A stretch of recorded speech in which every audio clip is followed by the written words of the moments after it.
Good evening and thank you for joining today's webinar. My name is Donna and I'm part of the membership team here at IIRSM. Your speaker today is Shashank Dix, but before I hand over to your branch representative, I'm going to run through a few things first. To begin with, you should see to the right of your screen a toolbar with various options. You will be on mute for the duration of the webinar. Feel free to ask any questions, make any comments using the question area, and we will take 5 to 10 minutes to respond to these at the end of the presentation. If you need any support using GoToWebinar, the I symbol will take you to the support site. Finally, this webinar is being recorded and a copy of the recording will be placed on the IIRSM YouTube channel after the event. So that's enough from me. I'm now going to hand you over to your branch representative today, Amitath. Over to you, Amitath. Thank you, Donna. Hello, everyone, and a warm welcome to each and every one of you. We would like to wish everyone a good morning, a good afternoon, or a good evening, depending upon where you are in the world. My name is Amitath Bhattacharya, representing Branch East Region of IIRSM India. And here at IIRSM, it is our mission to support HSE professionals, operational guys, and any safety-minded individuals with safety information, tools, and education. For more details, you can visit IIRSM.org. So starting with branch updates, what's happening in India branch. So there is a 25% discount being given to any new members from India IIRSM branch. The code is in capital IND25 to avail the benefits of IIRSM membership or the mentorship program or the Senator magazine and a lot more. So that is the one of the updates. IIRSM is exploring to get involved with the upcoming local risk and safety events across India region and to provide with practical education, resources and networking to help embrace risk. Also the unbeatable package of membership benefits which will help to support, stay connected and get involved. CPD event is taking place on 20th of December. Our speaker, Mr. Subhas Bhatt, FIIRSM RSP, will be giving an overview on the safety by design, which is a process to manage health and safety risks of a building from concept to completion. So what's in IIRSM? 23 applicants from India. The one person Safer Bushra has been submitted. IIRSM would be showcasing how we are supporting risk and safety professionals in the country by having a welcome event of successful applicants. HSE representatives from Government of India or national NGO working in risk management may be required to attend this event. Successful applicants for the 1% Safer Bushra will receive 1 year free membership at an affiliate level of IIRSM. This gives them the access of wealth of tools and resources to support the professional journey in safety, risk, and including plenty of benefits. Some of them includes a brilliant magazine, Senator, regular updates on the development in the world of risk and safety, professional development, opportunities to boost their career, networking opportunities to share, learn, and make new connections, an excellent mentoring platform for peer-to-peer learning, widely recognized and respected post-nominals. The deadline for the first phase of applicants has already been closed, but stay tuned for future opportunities. In 2022, we are having a Risk Excellent Awards. Industries and individuals from India are encouraged to participate in this IIRSM Awards, which are independent and free to enter for both IIRSM members and non-members as well. Whether you work in a large MNC company having big budgets, plenty of resources, or it's a small NGO or any big firm or a small firm, the main principle are the benefits of effectively managing risk is equal. So please participate in this Risk Excellent Awards. Award application deadline is on 18th of February 2022. For more details, visit IIRSM website.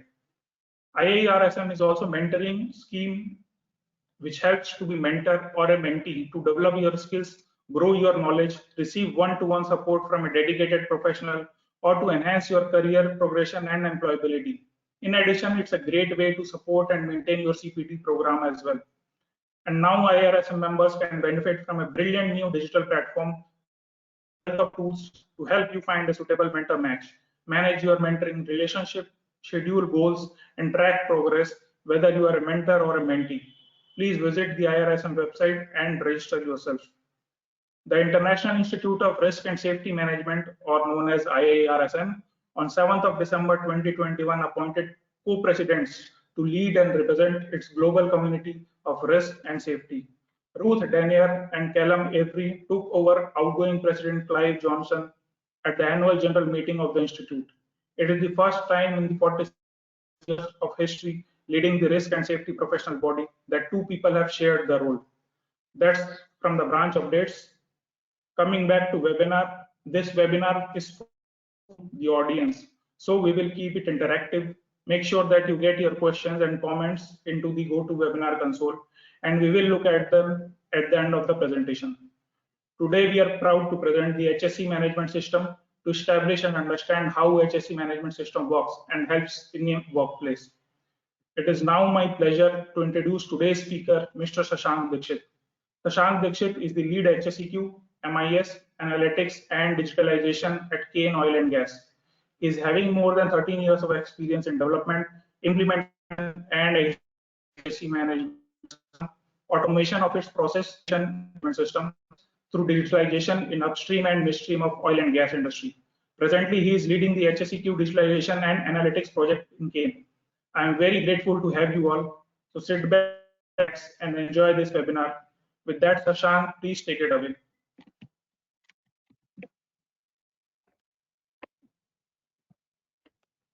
Thank you, Amitav. Good morning, good afternoon, and good evening, everybody, based on your location. So let's start the session. HSE management system. So we start with the safety moment.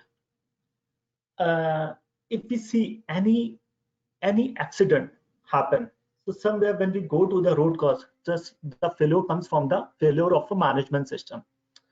So maybe you would have questioned, there would be some accident that would not be cause of a management system failure. But if we go definition wise, so any event arising out of or in course of work that is resulted into personal injury, illness, okay, and impacting the environment or asset damaging. So that's a definition of accident. So means anything related with work. So if in your work if some accident is happening, means it is obviously somewhere in gap in your management system. Moving further, before starting the HSE management system, we should to understand some basic terminology. We will take the example of HSE management system to cover it up. So what is management system? As a definition, management system is a systematic framework to manage. Just a minute.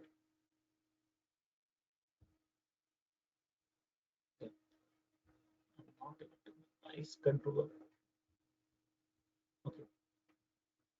Management system is systematic framework to manage interrelated parts of business process to achieve its objective. So to explain it, let's take an example of a shoe manufacturing. So in shoe manufacturing process, sole and upper are manufactured parallelly. After that goes for the pasting, then polishing, then lacing out, after quality check, and finally the packaging. So all these parallel manufacturing process and sequential process are called interrelated process. Okay. Now coming to the term systematic over here. So systematic, I would more relate with an economic way. So we take same example. Suppose that during the quality check, person found that the sole of one of the shoe is defective. So what happened? There is a complete loss in the manufacturing of that shoe. Means cost gone in the manufacturing of upper, after that pasting, lacing, and everything. So what's the control measure? So here we improve the management system. Like for every output, we put a control, that is a quality check. so that defective sole should not go for the pasting. That is also called a continual improvement over here. There is one more terminology called objective. So objective as the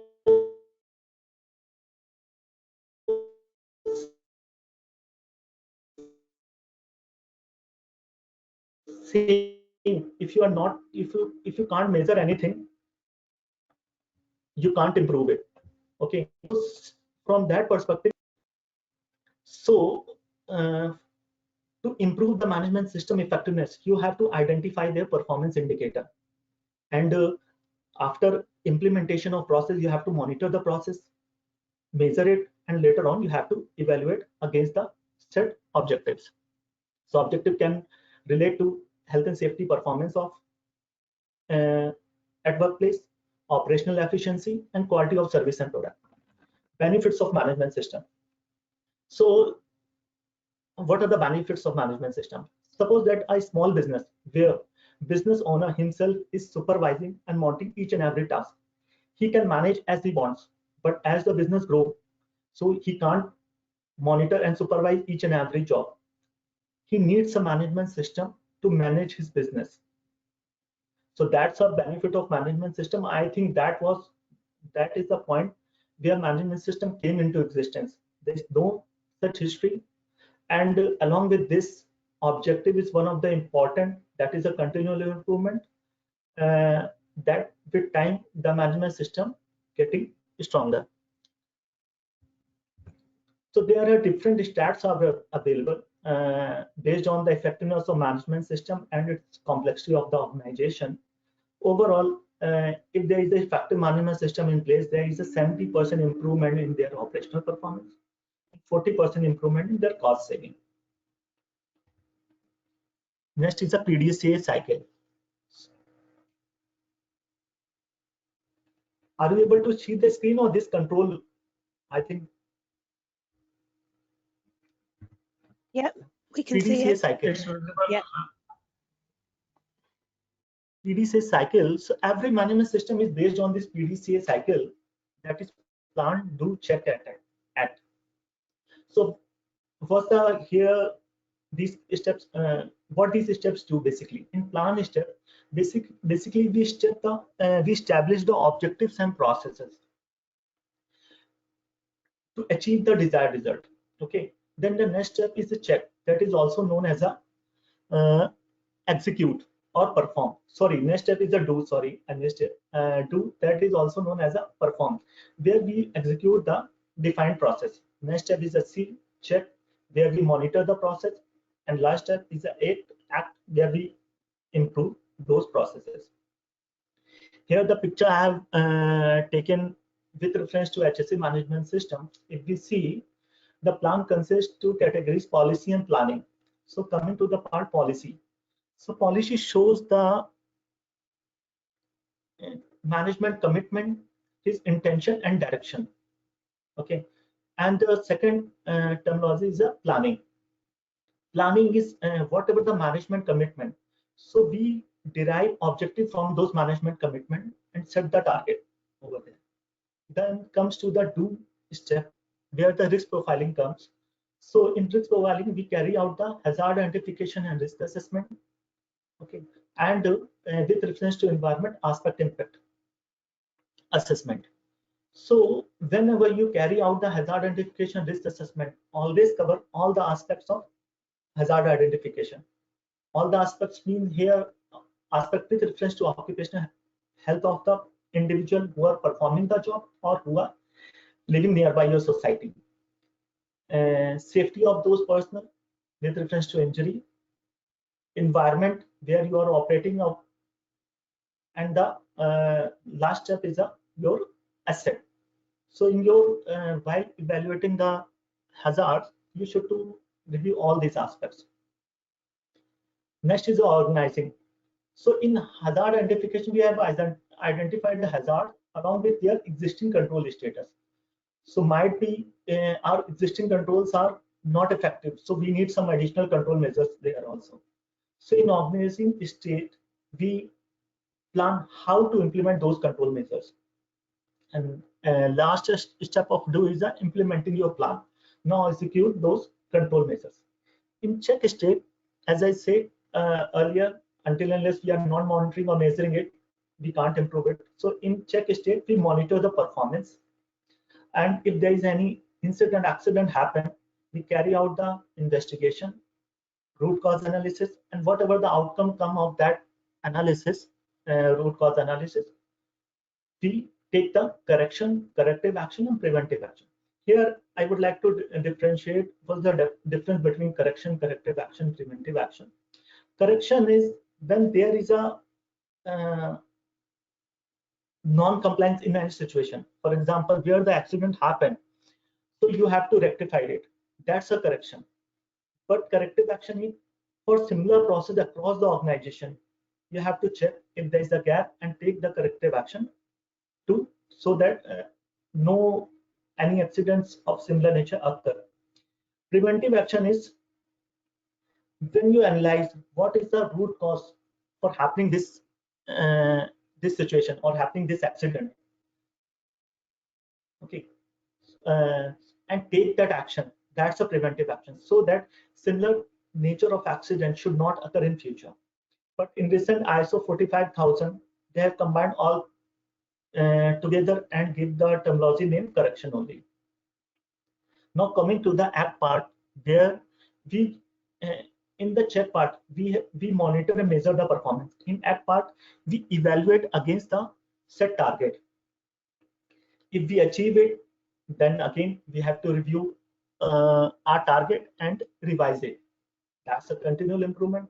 If we fail to achieve it, again we have to figure out the root cause and take the corrective action. So learning lesson is the same thing for implementation of learning from if we fail to do so, or if we achieved it, so that we can improve it in the learning section. Next is the types of management system. So there are many types of management systems are there.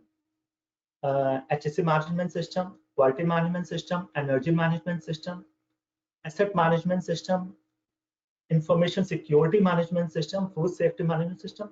So even their framework and many more. Their framework is available. With reference to HSE management system, your ISO 45001 and ISO 14001. Quality management system, your ISO 9001. Energy management system, your ISO 50001. Asset management, your ISO 55000. Information security, ISO 27000. Food safety, your ISO 22000. And social accountability, 8000. So here, I just want to highlight, so you do not need to reinvent the wheel. So every type of organization and every type of process, present time, a framework is available. Even for innovation management system also, there is a framework from ISO 56002. Elements of management system. So there are multiple management system or frameworks are available because of their process. So their elements can't be same. So I have generalized over here. I have categorized elements of any management system will fall in these categories. Process, procedure, and last is a work instruction. Policy shows the management commitment. It should be widely communicable to the internal and external stakeholders. So that's why we say policy should be signed by the top boss of the company, so that he should have a control in across all the functions. And because of that, your implementation management system will be uniform across the organization. Second thing, whatever the management commit mentioned in the policy to derive the objective and set the target. Let's understand with an example.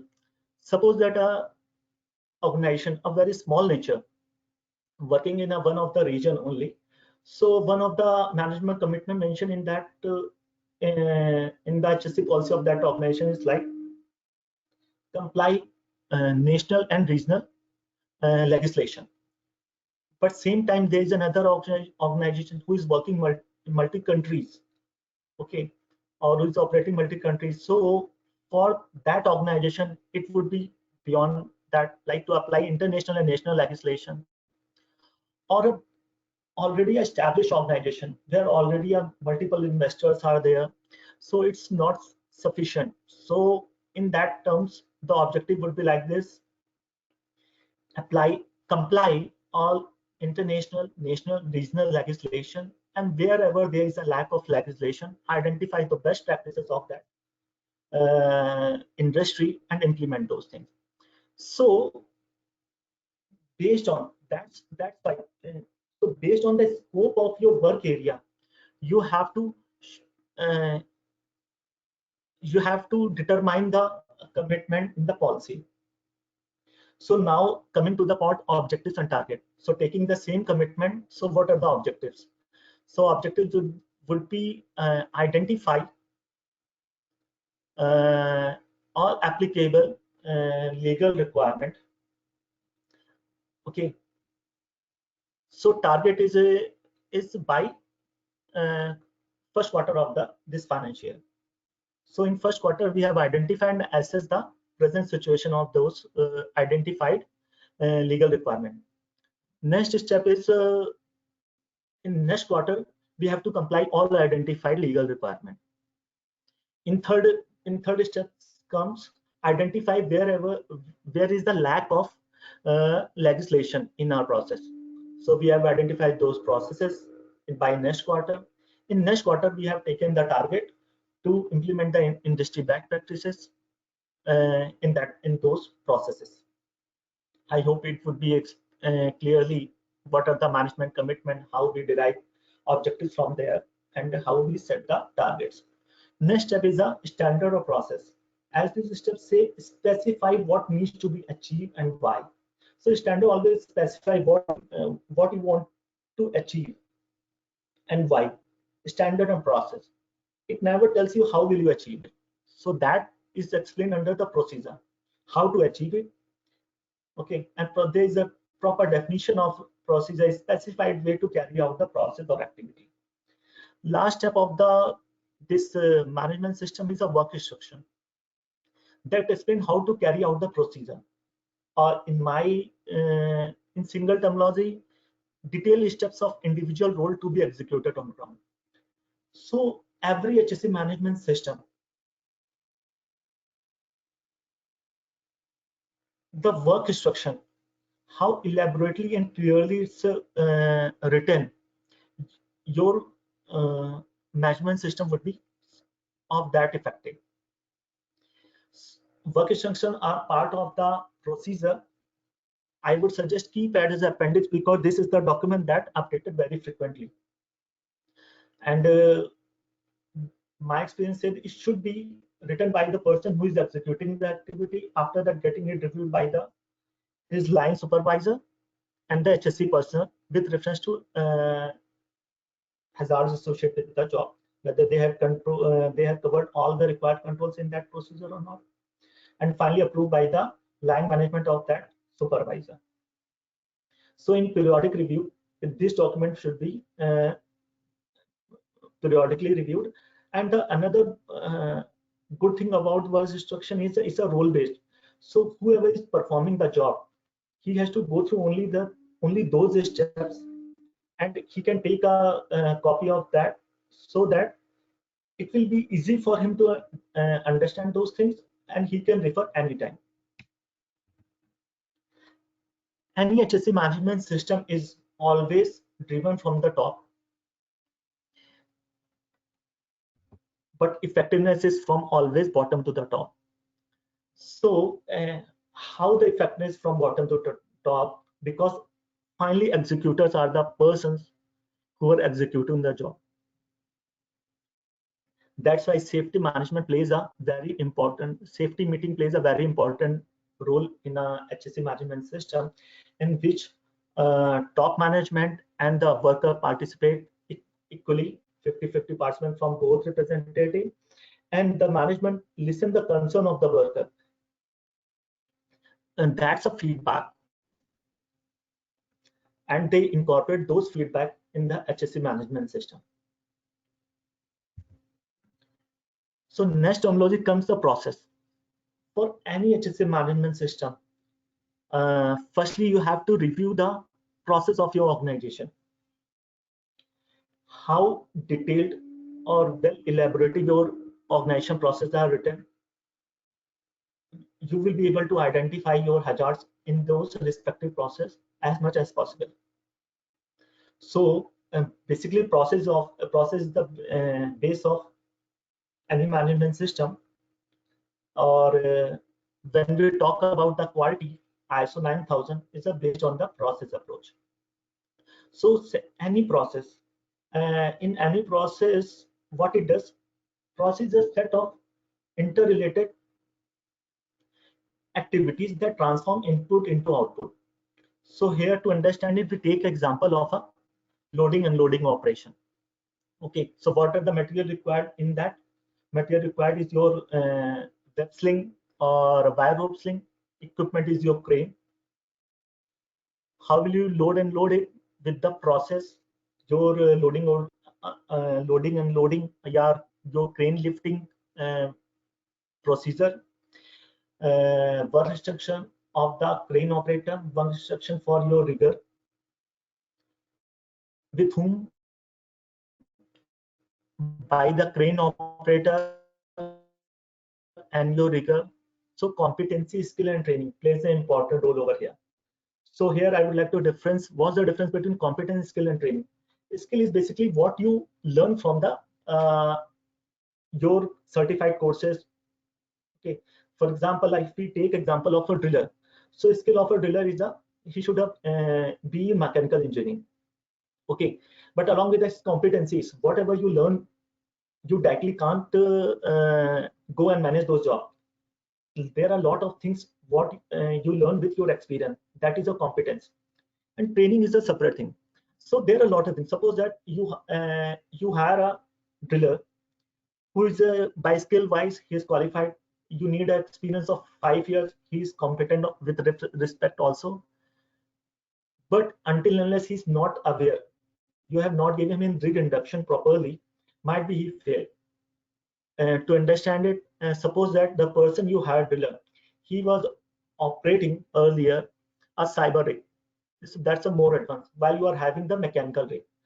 Might be before 5 years he would have operated the mechanical rig, but in these time interval of 5 years, might be there would be some understanding. That's why training is required, because it refresh your knowledge, and whatever the change in the system, it let you know wherever the change is and result. And that's a performance indicator. So for every process we have to identify the key performance indicator. Okay, and we have to monitor those indicators so that at last we can compare it whether we are able to achieve it or not, or in between we can do this, so that wherever the control measures is required, we can take those control measures. It's the same thing to understand the process. So like this example shows source of input. It's a basically any process is well defined if you follow the SIPOC cycle. That stands for supplier, input, process, output, customer. So that principle is taken from the Six Sigma. So for every input to the process is either the output of the process, or it is coming from your supplier. Okay. Then it goes to the as an input, or every process has a one starting point and one end point. In between there are multiple activities. So we have to monitor those activities and measure their performance. And wherever it is deviating with the required limit, we have to provide the controls over there. And after that, the output again, it will go either to the customer or your subsequent process.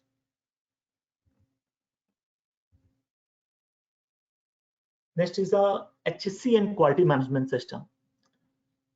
An effective HSE management system helps organization to minimize its occupational health, safety, environmental risk. An effective quality management system helps organization to enhance customer satisfaction by meeting customer requirements. Here, customer is not your end customer. Customer is your internal customers also.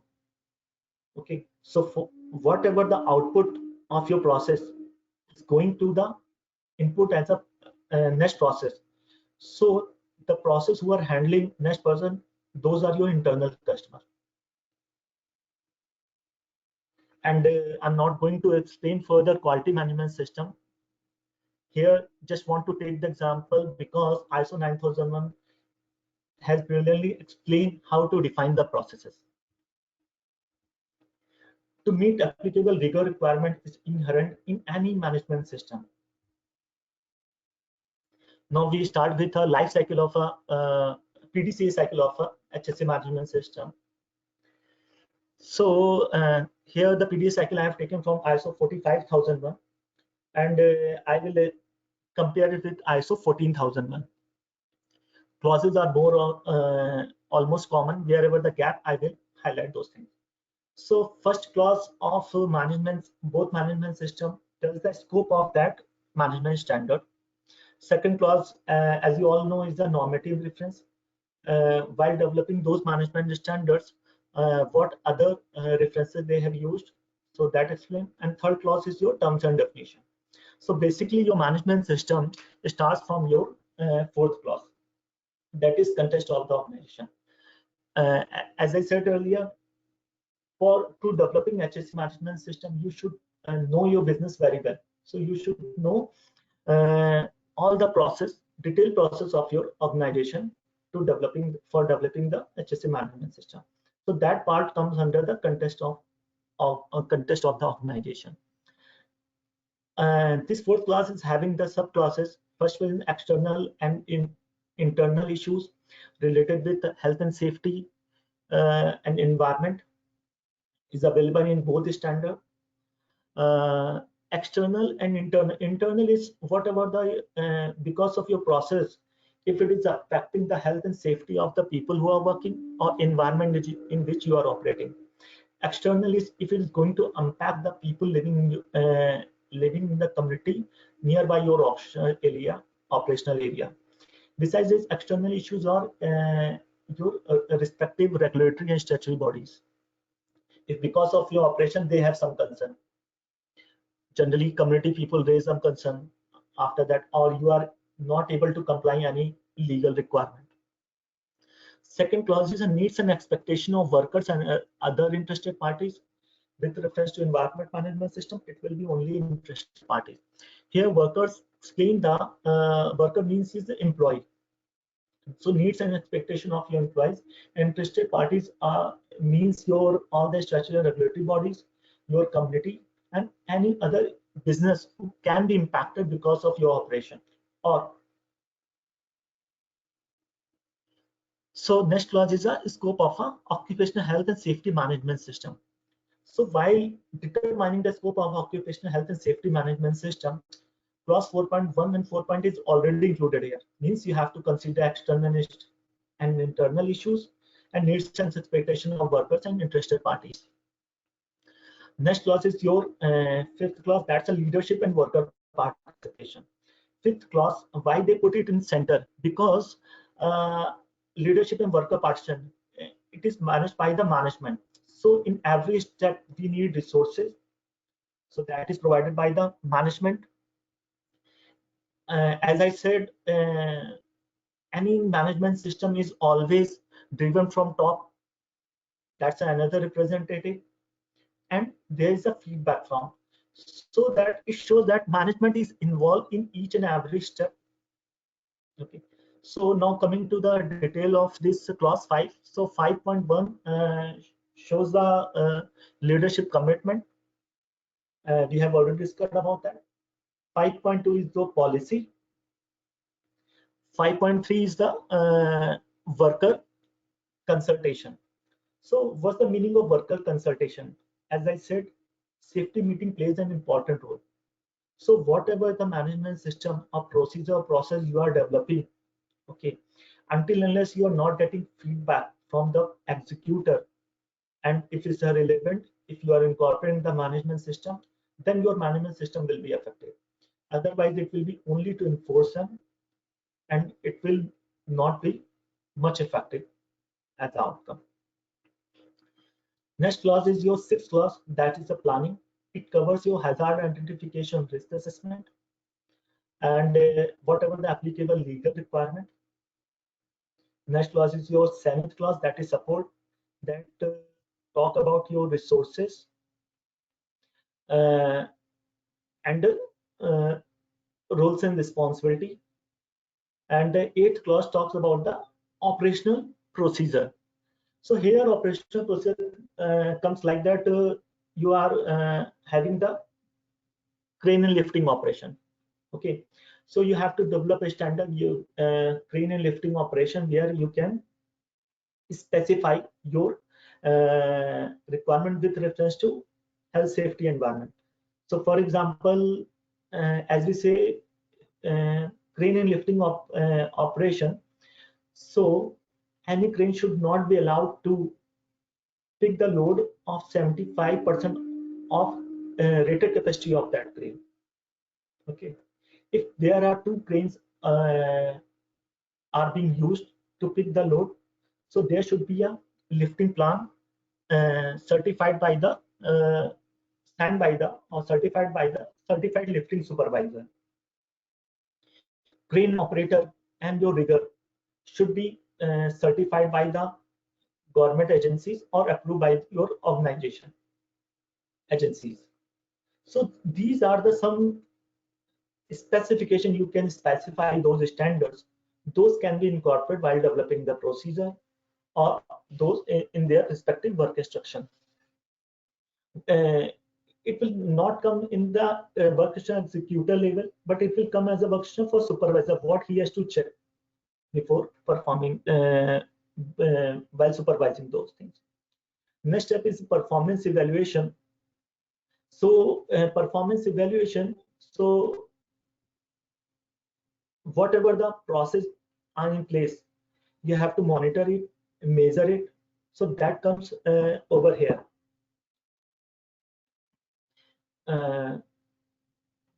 Next is the improvement. So now here here you have to evaluate your result against the objective set in the planning stage. And improvement also contain the investigation, any non-conformities there. So we have to carry out the root cause analysis and take the correction and corrective and preventive action. So in this way, this Pdca cycle continues, and year on year, our management system becomes effective. Okay. So it's not the one-day job. It takes a time to for establishing any management system. Next clause is how to design your HSE management system. So these are the steps. First step is before starting designing of management system. Firstly, you should go through your organization process, okay, in detail, so that you should know what is the boundary of your organization process and what are the hazards associated with process in high level. Then second is your HSE management system. After understanding the process, you will know your boundary and you can determine the scope of this HSE management. Third step comes identify the role and responsibility and authority for this HSE management system. Role and responsibility authority with reference to like who will manage the documentation, because it plays a very important role, and who will involve in carry out the hazard identification and risk assessment, and with reference to environment aspect impact. Which team will involve in identification of or developing of legal register. So those role and responsibility and authority should be clearly defined. Next step is the documentation. In this step, we have to identify if any document is prepared, it should be controlled by the one person, and the same format should be available to or accessible to all the personnel. Next step is the legal register. How to develop the legal register? So we have to review all the processes, and we have to identify whatever the legal requirement is applicable to us. Let's take example of upstream oil and gas business. In India, it comes under the all mines regulation. So all applicable requirement, all mines regulation will be applicable to you. Besides it, there are many other processes. For example, if you are using pressurized vessel in your process, then the gas rules and the PESO rules will be applicable to you. Similarly, you are generating the hazardous waste, so hazard waste management rule. You would be having a cleaning, so you are generating the biomedical waste, so biomedical waste management rule, e-waste management rule. So there are multiple rules and regulations are there. So always involve a team of people who are involved in the operation, HSE personnel, and the person from the legal background, while identification of legal requirement. And after identification, develop a legal register that will compile all the applicable legal requirements. Next step is the HIRA, Hazard Identification and Risk Assessment. So here again, there should be a cross-functional team while identification. Cross-functional team, basically the people involved in the execution of those activities, and the HSE, and if there are two different teams are involved in the execution activities, so representative from both teams should be involved while identification of hazards and their existing controls and whatever the additional controls are required. I would suggest whenever you are identifying the hazard identification, you are carrying out the risk assessment, keep the aspect in like you should keep the consider of MOC, management of change with reference to personnel. Management of change with reference to process would be difficult to identify in this state, but personal, you keep the consider what will happen if the person will change while identification of HIRA. Same with reference to aspect impact. In every step, whatever the applicable clause of a ISO 45001 and ISO 14001 I have mentioned below, like S stands for the safety, that is ISO 45001. Like in first step 4.1 and 4.2, and the ISO 14001 relevant. Like in HIRA and control measure, the clause of 6.1.2, 8.1.2, 8.1.3 is applicable of both standards. After that comes the HSE policy. Why HSE policy is coming in the seventh step? Until unless you will identify it, how will you determine this? Basically, management has to. Now you have a preparation. Now you will draft HSE policy and you will go for management for sign off. So that you can clearly say, because HSE policy shows the management commitment and it is widely available internal, external stakeholders. For example, suppose that management committed within a year, we will go for the zero harm. Zero harm means nobody got injured, even there is a no recordable incident. But till the time we have not carried out hazard identification risk assessment. So how can he commit those parts? So there should be a commitment like that. Okay, our target is we are committed to zero harm, zero waste, zero discharge with a year on time, and objectives we take, like in 1 year we target there should not be any fatality. In next year we target to reduce our lost time injuries, and beyond that we are able to achieve. So after the seventh clause, seventh step, next step is identification of objectives. Identification means determination of objectives based on the commitment mentioned in the HSE policy, and based on the objectives, set the target. We have already discussed about it, and prepare your HSE plan. Next step is identify required resources, and next step is competency, skill and training. After that, standard plan templates, formal checklists. This step plays a very important role, and here all these steps are not a sequential. For example, after HIRA, yes, so after HIRA and after legal register, might be you find that our role responsible authority, there is some gap. So it can go back and you can update your respective document. So if you say in the project management, in earlier most of the project management works in the waterfall model. There we have already defined each and everything and go in a sequential manner.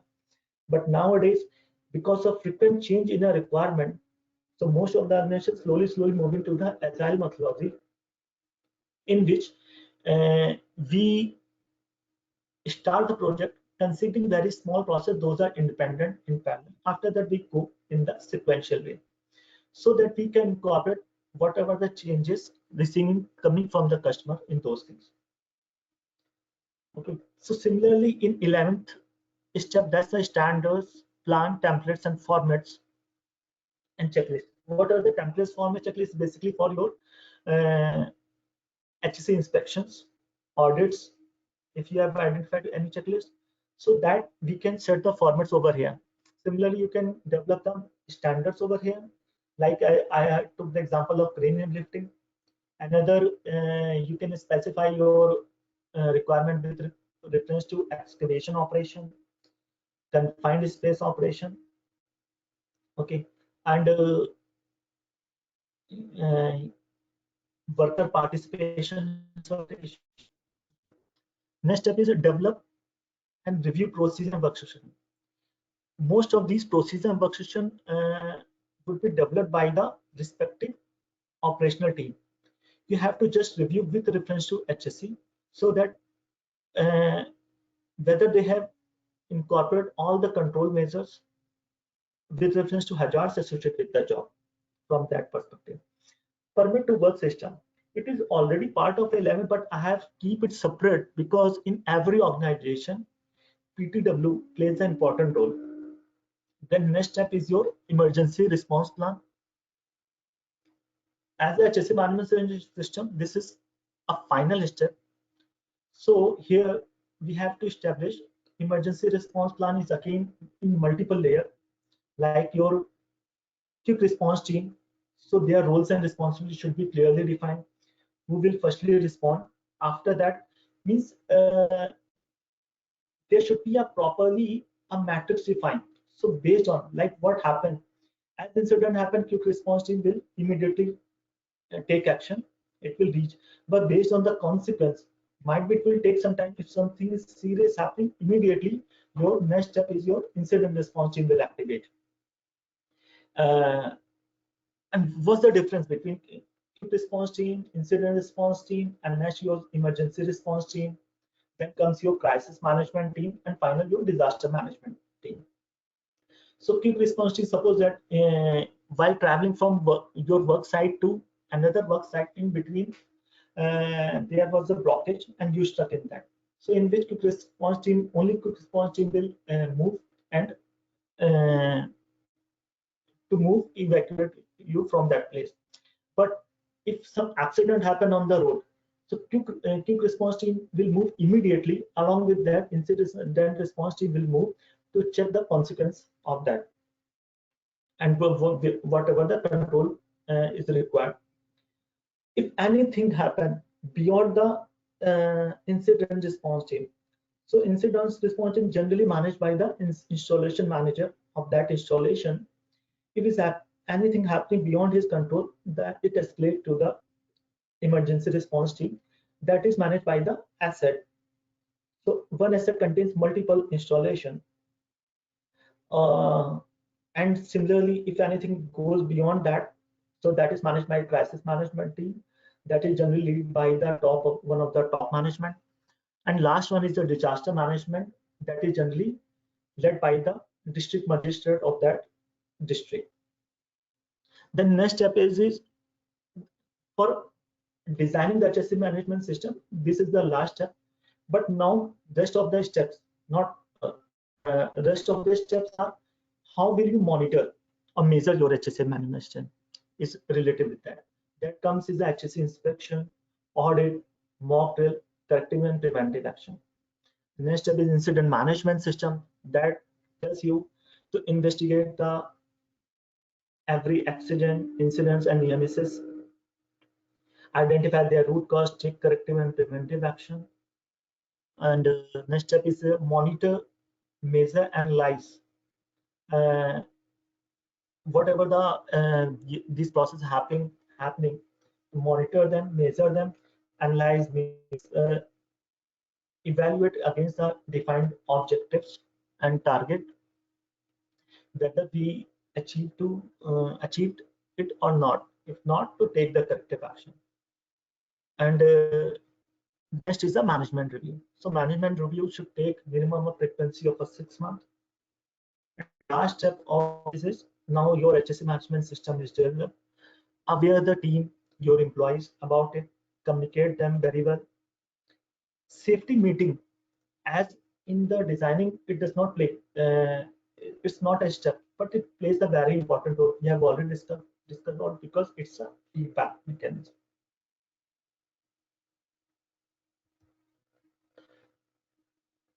Risk assessment.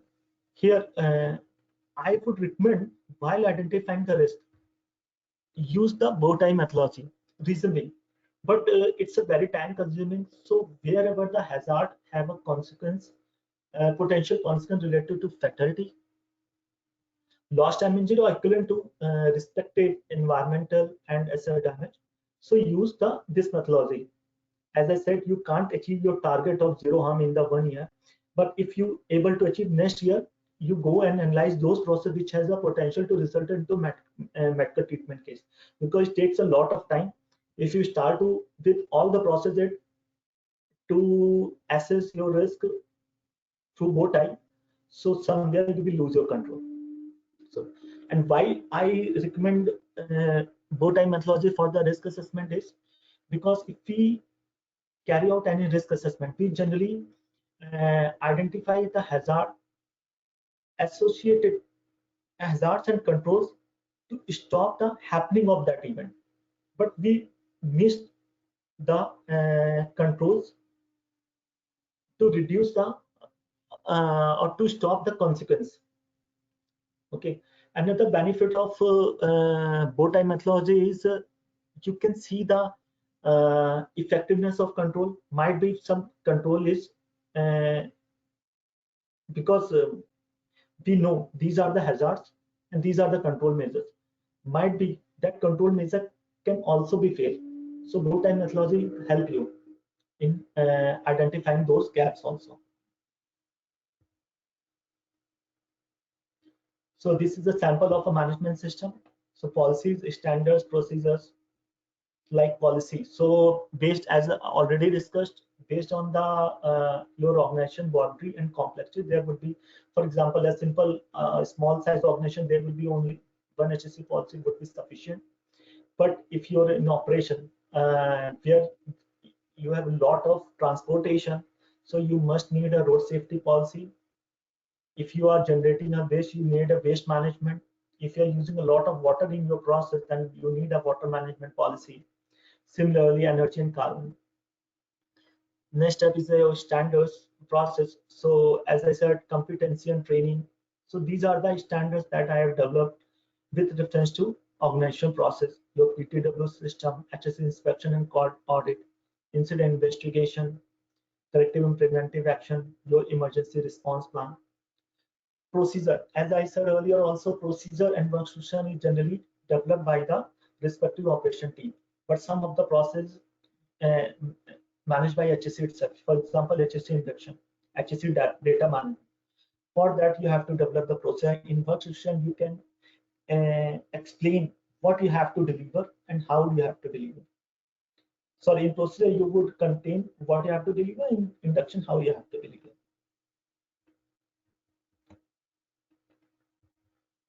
This is the end of slide. I think I missed out something. Amitabh, we can come to the question answer if it's there. Thank you, Shashank. Thanks for this wonderful session. You can write your comments or your questions in the chat box. Do we have any questions, Donna? Yes, we have one question from Dinesh. when did the concept of safety management systems come into effect? Sorry, when the safety management system come into? Yes, when did the concept of management systems come into force? There is no exact. If as the example I took now, as a small business owner, okay, he was managing the business. He himself was supervising it, okay, and managing it. So there is no exact timeline when the management system come. Yes, but there is a proper timeline when the ISO 9000 and other. It's not like only ISO is developed the management framework. There are multiple. For example, IOGP is a International Association of Oil and Gas Producers that is specific for especially oil and gas business. They have developed their management system also related with operation management system. So similarly for other business also, there are management system is available. ISO is a very you can say matured enough. So I would recommend refer this one. After that, go with your respective also, so that you can incorporate both things. Lovely, thank you. Does anyone else have any questions? You can type them into the questions section or into the chat box. I'll be able to ask them out. Brilliant. Thanks, Kasif. We've got a question from Kasif.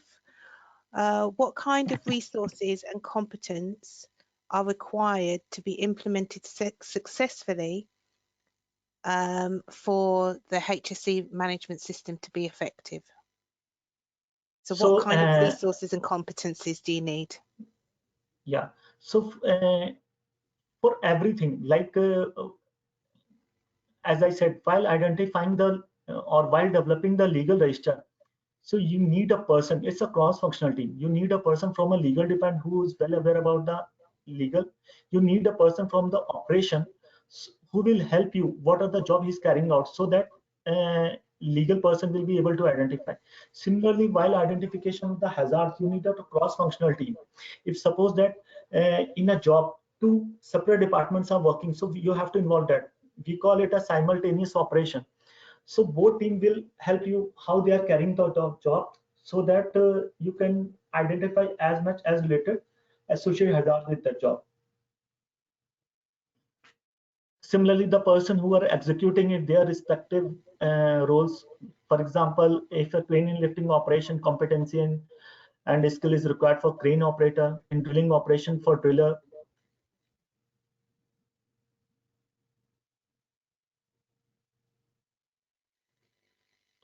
Brilliant. Shashank, can you hear me? Yeah. Yeah, fantastic. I hope it, or is there any other question? We hope it sorted out. Yeah, just one more. Is there any system in place? There's a couple more questions. Is there any system in place to check the effectiveness of the management system apart from yearly audits? This from Vishnu. Apart from yearly audit. So yeah, how do you check the effectiveness of the management system? Effectiveness of management system can be measured by leading and lagging indicators, we call it.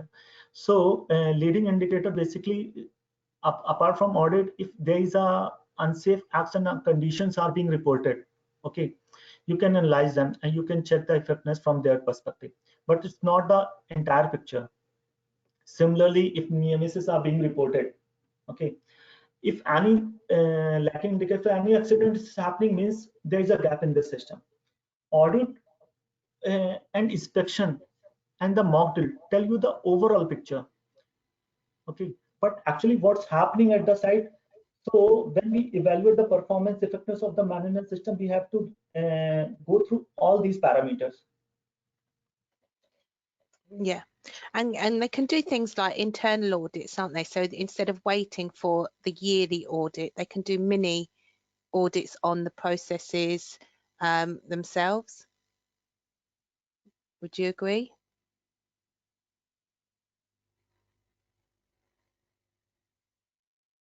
Shashank, I'm not sure if you're hearing me. Yes, I think that will be more beneficial. Yeah. Yes. Thanks. So yeah, so internal suggested that before going for external audit, for example, if the frequency of external audit is a yearly, so there should be a internal audit in a 6 months before that, and should be always a cross-functional team and not by the team, not by the person who was operating that field. Otherwise, their observation would be biased. Another thing, to get the benefit of audit, if you take the person from another team, so he would be having a different perspective. What happened if I'm auditing my own process? Okay, and I'm very genuine. But what happened if we are carrying out the same job year on year and we are not able to implement something? We know that it can't be implemented, so we will not go give the any non-compliance associated with that. But another person might be, he would have implemented in there, so he can suggest us. So audit should always be carried out by the cross-functional team, and it should be independent. Brilliant, thank you. So there's a question from Amanda Gill. Are there any international government organisations that have any formal management systems in place? So do you know of any international governments?